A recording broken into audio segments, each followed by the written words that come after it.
तर सगळ्यात पहिल्यांदा डार्क सर्कल्स हा एक स्वतः काही आजार नाही आहे आणि काही लोकांमध्ये ज्याला आपण हेरिडिटरी म्हणतो, म्हणजे जशी आपली चेहऱ्याची ठेवण आपल्या नातेवाईकांसारखी असते तशी या ठेवणीप्रमाणेच डोळ्याच्या खाली थोडासा खोलगटपणा असणे किंवा थोडासा डार्क स्किनचं पिगमेंट असणं हे नॉर्मल आहे आणि त्याला तो नेहमीच काही ॲबनॉर्मॅलिटी दर्शवतो असं नाही आहे.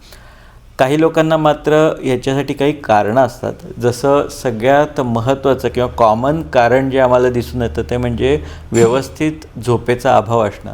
तर बरेच लोक काही वेळा कामामुळे, जसं रात्रपाळी असते, किंवा काही लोक मात्र रात्री स्क्रीनचा यूज करतात, लॅपटॉप आणि मोबाईलचा यूज जास्त काळ करतात आणि त्याच्यामुळे त्यांची झोप कमी होते आणि काही लोकांना स्ट्रेसमुळे सुद्धा झोप कमी लागत असते.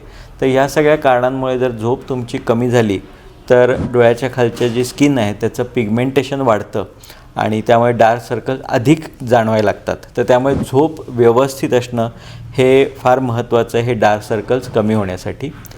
दुसरं एक कारण असं असतं की जर समजा तुमची तब्येतच चांगली नसेल, ज्याला काही कारणं असतात, जशी आपल्याला काही आजार असू शकतात, काही वेळा रक्ताचं प्रमाण कमी असतं, विटॅमिनची कमतरता असते, तर अशामुळे जो थकवा येतो, शारीरिक थकवा, त्याच्यामुळे सुद्धा डार्क सर्कल्स होण्याचं प्रमाण वाढतं.